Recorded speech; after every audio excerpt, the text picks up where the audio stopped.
Assalamualaikum warahmatullahi wabarakatuh. Perkenalkan, nama saya Wada Srianti dengan stambuk N1D11912. Baiklah, di sini saya akan memaparkan materi dari saya yang berjudul Jalan Gelap Langit Terang karya Abdul Wahid.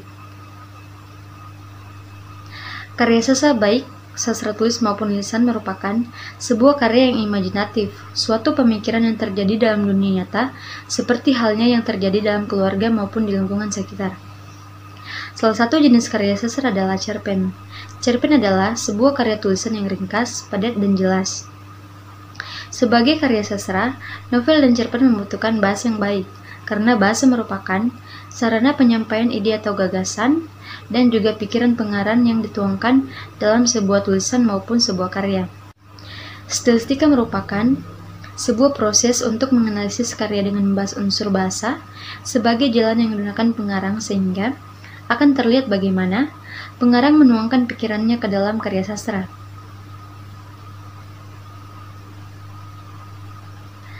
Selanjutnya itu pengertian diksi.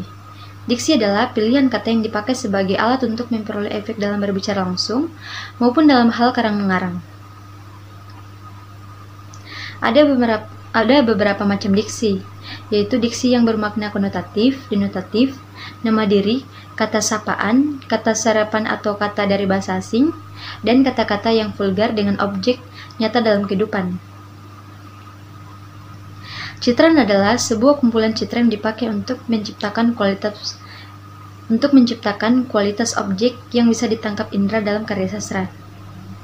Cerpen Jalan Gelap Langit Terang menceritakan tentang percintaan antara Hayati, Ahmad, dan Jati. Hayati anak yang lahir dari keluarga broken home. Ibunya selalu kawin cerai dan Hayati menjadi korban. Ia jarang bertemu ibunya karena ibunya selalu pindah rumah. Ia hanya dikunjungi 2 minggu sekali.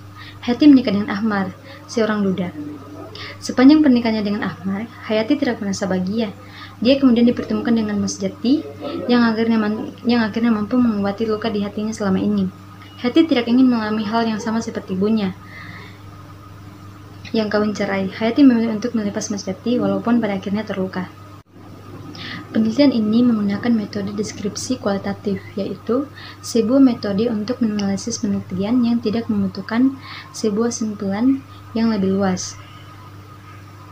Penelitian deskripsi kualitatif mempunyai maksud guna memahami peristiwa tentang apa yang telah dialami oleh subjek atau pelaku penelitian, kemudian menghasilkan pesan bahasa. Hasil dan pembahasan. Pemaparan diksi dalam cerpen Jalan Gelap Langit Terang. Analisis dimulai dari penemuan adanya penyimpangan bahasa dalam cerpen Jalan Gelap Langit Terang. Dalam pemanfaatan kata secara etimologis yang berasal dari bahasa Inggris dan bahasa Jawa, seperti pada kutipan berikut ini.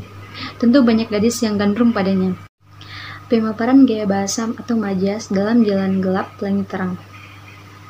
Litotes adalah sebuah gaya bahasa yang pengungkapannya menyatakan sesuatu yang positif, tetapi dengan bentuk bertentangan atau negatif. Litotes bermaksud melemahkan atau mengurangi kekuatan pernyataan yang sebenarnya. Dalam cerpen Jalan Gelap Langit Terang, penulis juga menemukan majas metafora. Majas metafora adalah majas kiasan yang pemakaian kata-katanya bukan arti yang sebenarnya, melainkan sebuah lukisan yang berdasarkan persamaan atau perbandingan.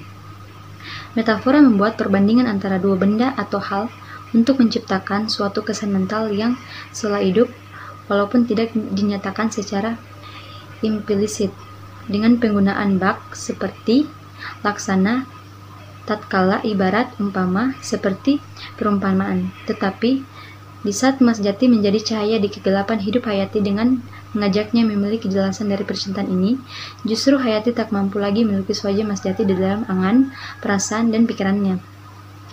Diksi atau pilihan kata, konotatif, dan kosakata dari bahasa Jawa dan bahasa Inggris dalam bentuk gabungan kata mempunyai hubungan relasi dengan latar dan tokoh. Dalam cerpen Jalan Gelap Langit Terang, terdapat citraan pendengaran, penglihatan, dan citraan perasaan yang digunakan pengarang untuk menekankan penokohan, latar, dan cerita sehingga timbul nilai estetik. Pembaca selalu ikut merasakan apa yang disampaikan oleh pengarang. Gaya bahasa dalam cerpen Jalan Gelap Langit Terang yaitu personifikasi, hiperbola, metafora, paradoks, antitesis, retorika, elipsis, dan simbolik. Gaya bahasa yang muncul dalam cerpen Jalan Gelap Langit Terang mempunyai relasi dengan latar dan penokohan yang sengaja diciptakan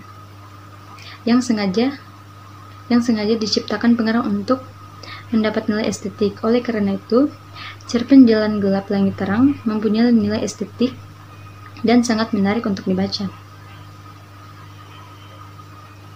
Penelitian ini diharapkan dapat menjadi salah satu referensi bacaan cerpen yang dibaca oleh